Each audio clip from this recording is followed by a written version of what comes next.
Hello friends, இன்னைக்கு big pass finally பார்த்தீங்கன்னா 5வது இடத்த தான் நம்ம ரயான் பிடிச்சிருக்காரு.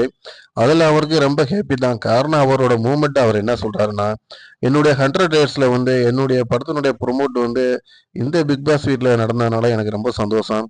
கண்டிப்பாக எனக்கு எந்த பிரச்சனையும் கிடையாது. அதவே நான் பெரிய சந்தோஷமா நினச்சிக்கிறேன் அப்படின்னு சொல்லிட்டு நம்ம விஜய் சேதுபதி சார்கிட்ட சொல்றாரு. பார்த்தீங்கன்னா ரொம்ப ஹாப்பினஸ்ஸாக ரயான் அந்த இடத்துல ஸ்டேஜுக்கு வந்துடுறாரு.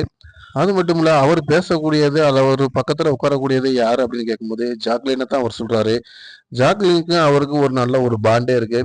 பட் ஜாக்லின் கூட ரயானை ஒரு சில இடங்கள்ல மிஸ் பண்ணியிருக்காங்க. ஆனா ரயான் ஜாக்லின்ட்ட ரொம்ப உண்மையாவே இருந்திருக்காரு அப்படிங்கிறது தான் நம்மளால கண்டுபிடிக்க முடியுது.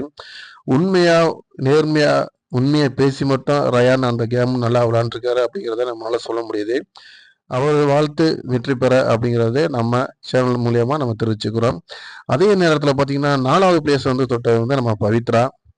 அவங்கள பொறுத்த வரைக்கும், அவங்களுக்கு ஒரு குட்டி ஸ்டோரி சொல்லி தான் இந்த மாரி அவங்கள வெளில கொண்டு வந்திருக்காங்க. அதாவது அவங்கள ஒரு முயலாவே சொல்லியிருக்காங்க பிக் பாஸு.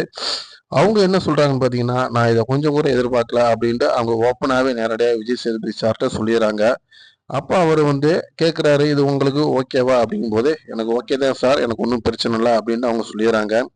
அதே நேரத்துல பார்த்தீங்கன்னா, பவித்ரா வெளியேறினதுல அவங்களுக்கு மனசுக்குள்ள ஒரு சின்ன வருத்தம் உண்டு. பார்க்கலாம் அடுத்து யார் யாரு வெளியேறி வராங்க? யாரு டைட்டில் வின்னர் வாங்க போறாங்க? அப்படிங்கிறத பார்க்கலாம். லைக் பண்ணுங்க, ஷேர் பண்ணுங்க, சப்ஸ்கிரைப் பண்ணுங்க.